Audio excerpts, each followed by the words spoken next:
this next match took place in Paintsville, Kentucky. Excuse me. And it was for Smoky Mountain Wrestling.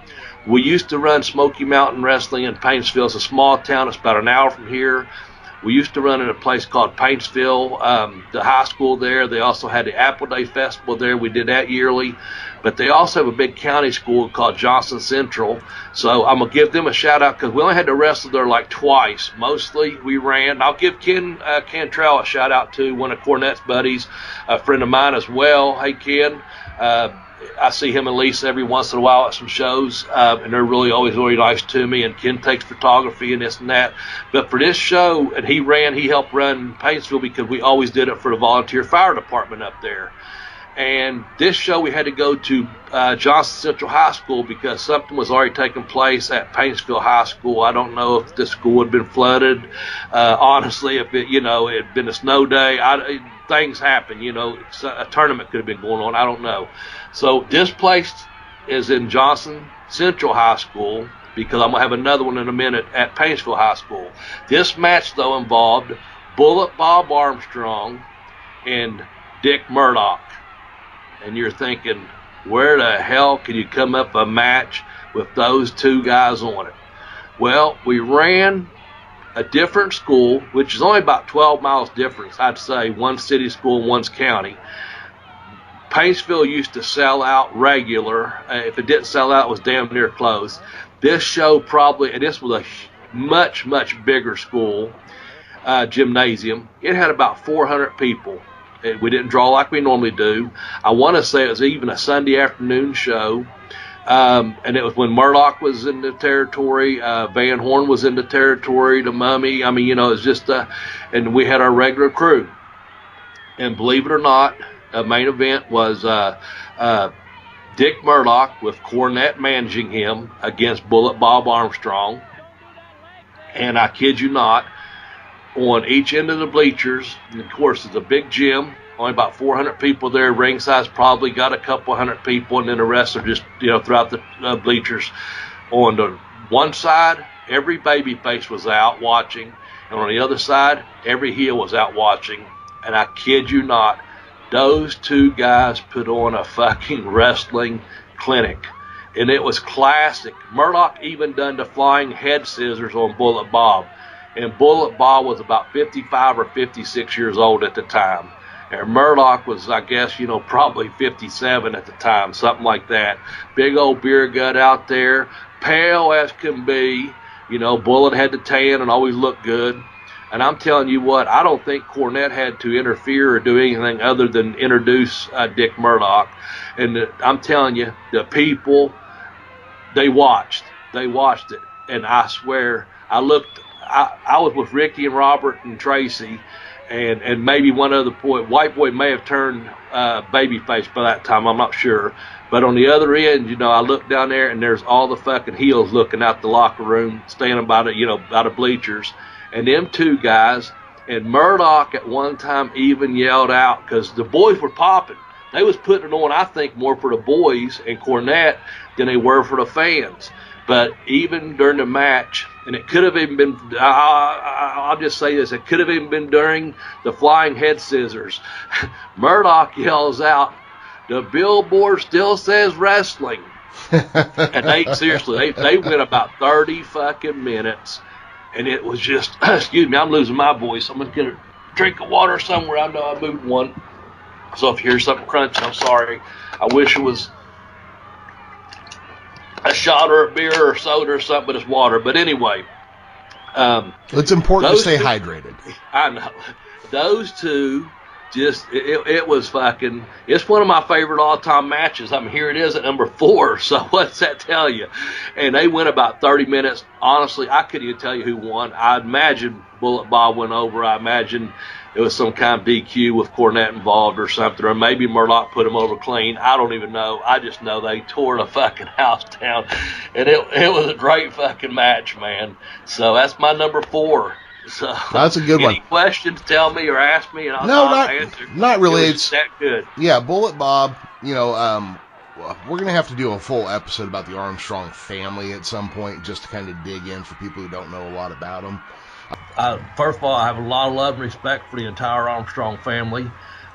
Traveled a lot with them, worked a lot with them. Talked to Steve, I talked to Scott every once in a while still. I talked to Brian every once in a while still.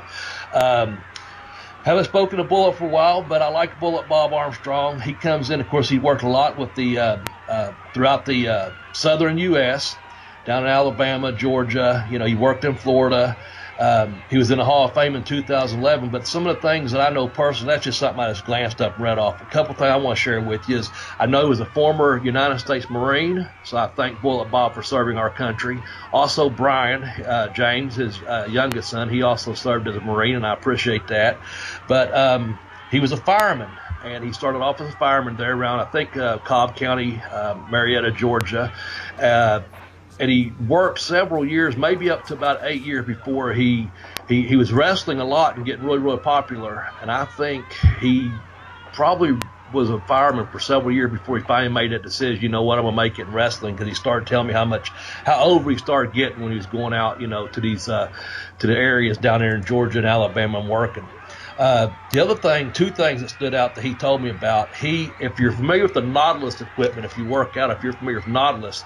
Arthur Jones, who invented the Nautilus equipment, I think it was down in Florida. Bob Armstrong told me one time he went down there to purchase a piece of equipment. Of course, back in the day, those were expensive piece of equipment, but apparently he was buying a piece for his home gym. And Arthur Jones used to measure people's arms, and the way he would do it, he would take a tape measure, a piece of paper, and cut it out and wrap it around your arm and then mark it. And he said he had legitimately had 20-inch arms at one time, and it was verified by Arthur Jones because he was so impressed with people's arms. So Bob Armstrong at one time, Armstrong did have that. And a lot of people don't know that he went under the mask as a Bullet, and that was due to a weightlifting injury. He was lifting about a 180-pound dumbbell, I think it was, and it broke, and it required a lot of surgery on his face. A lot of people think he went under the hood, I guess, to become the Bullet, alter ego or whatever, but that wasn't the case. He was doing it to disguise rather some of the disfiguration from the accident of weightlifting. And of course, most recently for me, and I know it's been a while, he's been on TNA, and of course, like I said, he's been in WWE Hall of Fame in 2011, but he was a Smoky Mountain Wrestling Commissioner, and he was just over as a babyface everywhere he went, man. I really, that's all just, from notes and from the heart on Bullet Bob. Some of the people I know personally, and you've talked about this, you let me go because I might have a good behind-the-scenes story. So, yeah, absolutely. Just a good dude. I've just got a few notes about Bullet Bob. Obviously, I had that he wrestled under the name Bullet, under a hood after having his face injured. He kept the name Bullet after that point. He also feuded with the Stud Stable, so there's to our Fuller Welch friends right there. Yes. And, of course, his 4 legendary sons. The Armstrong name is synonymous with pro wrestling in a lot of areas. Even though Road Dogg is probably the most famous, and he didn't wrestle under that name, but Bullet Bob was a hell of a wrestler. Dick Murdoch was fun to watch. And also, I'm a fan of anybody who uses the moniker Dirty when their first name is Dick. Yep. So, and I just see those two just slugging just two mean old bastards slugging the shit out of each other is what I'm hearing. But you're talking about a flying head scissor as well, so even that doesn't do it justice. Well, see, that's the thing. They threw punches. They wrestled from the mat. They threw punches, and they did spots, Yeah. That's the thing. They threw it all out there. And I swear, to this day, I think when they saw the boys out there watching it, they did it for the boys. I may have even put that in my book. I honestly, I can't remember. If I didn't, I should have, as one of my favorite matches, that I think they were actually just wrestling for the boys that day. But it was that damn good, man. So anyway, that's all I'll say about that, if that's okay. No, that's fine. It's a damn good one. Yeah, it sounds like a hell of a match. Order Pin Me, Pay Me, Have Boots Will Travel by professional wrestler Bobby Blaze Smedley. Go to Amazon.com and get your copy now. It's a powerful and insightful 5-star memoir available to download or in paperback print editions.